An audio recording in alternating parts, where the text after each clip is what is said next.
dag skal vi besøge den gamle by i Aarhus, som jo er blevet en kendt turistattraktion. Men her får man også et indblik i det gamle Danmark.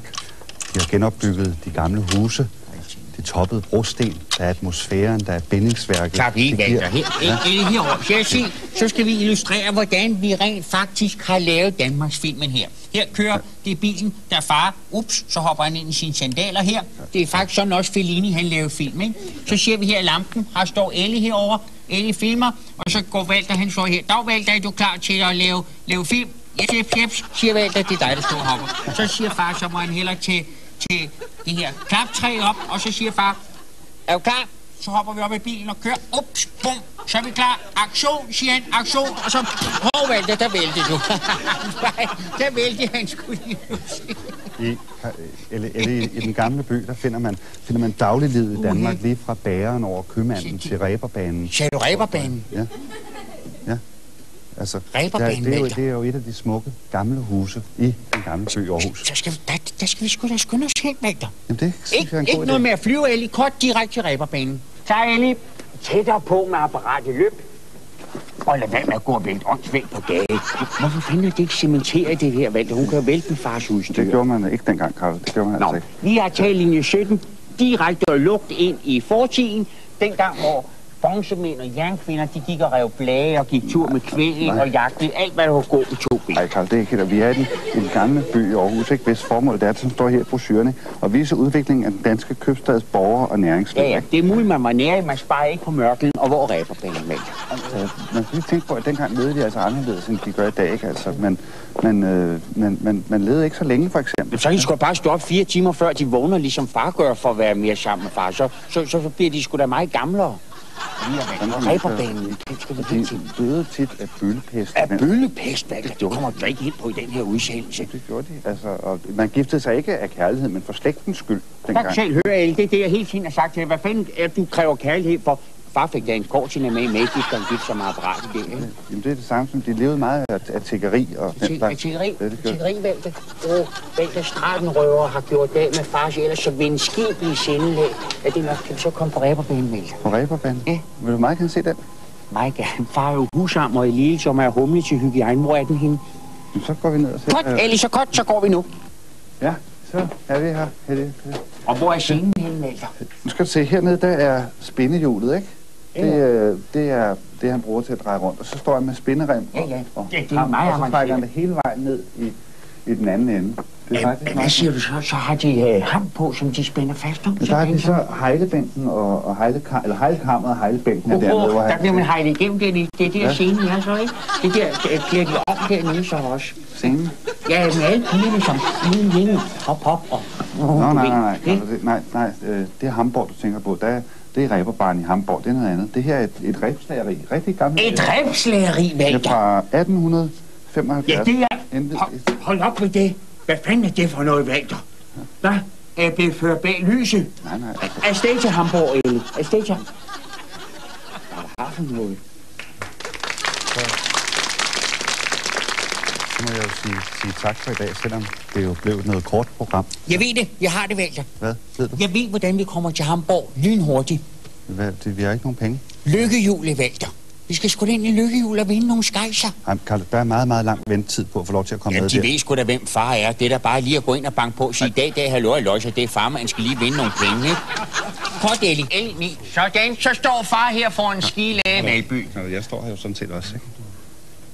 Ja, det skal vi sgu da ikke belaste seerne med, at du gør, vel?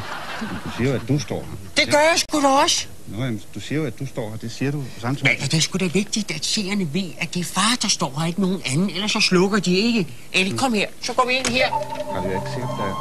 Kom så her, Walter. Ind i studiet. Ellie, du følger far her engang. Ind.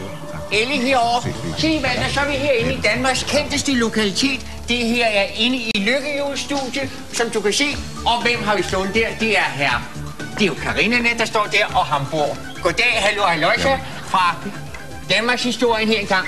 Kunne lige smutte ned på plads med dig engang for turen. Du har ikke kommet ind i fars Danmarks historie. Hør her. Far kaster handsken og udfordrer jer to på lykkehjul. Er I med på det? Walter er vært. Kom, så går vi over. Kan vi få en jingle på, som når vi går over? Jingle musik. Op med musik. Ja, så går vi over der. Du er vært, Walter. Ja, okay. du stiller det bare her. Og så, ja, du kan stille det over, fordi far vil godt stå her på sin papbolle. Så, og så er det klar. Hvordan gør man her? Så. Ups, der tabte du din tur, Karina. Det var sgu Så er det væk. Så er det far. Det er far først. Ja. Og lad os se. Der har vi den. Yes. Hvad var det, jeg skulle gætte? Du skal gætte en konsonant. Ja, Det er ikke en konsonant, Carlo. Ja. Nej, nu må jeg protestere, Carlo. Det er ikke. jeg skal da få et A, så kan du da protestere lige så meget, du vil. Far der i Leto med ørelappen derovre. Vi må videre til her. Ja, vi kan gå videre. Ja. Det var sgu ikke ret meget. 5.000. Enig. Ja, Jo, Søren, 5.000 kroner. Jamen, den er jo løs. Den er jo altid til. Sådan. Så vil jeg gerne bede om et Q. Tror det er Uruguay. Skal jeg dreje for den? Meget gerne, det vil da være rart. Sådan. Wow. Må jeg så gætte? Ja, Hele bare? det er rigtigt.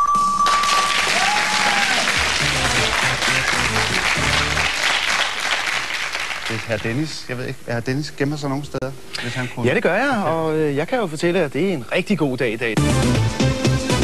Den smukt svungne pibe kan erhverves for 795 kroner, og smykkesættet for 1.900 kroner. Der er en videre mulighed for at vinde en middag for to. Vi har sørget for det hele, inklusive daggammel flæskesteg med blød svær, ganske som min mor lavede den. Velbekomme, 500 fluer kan ikke tage fejl.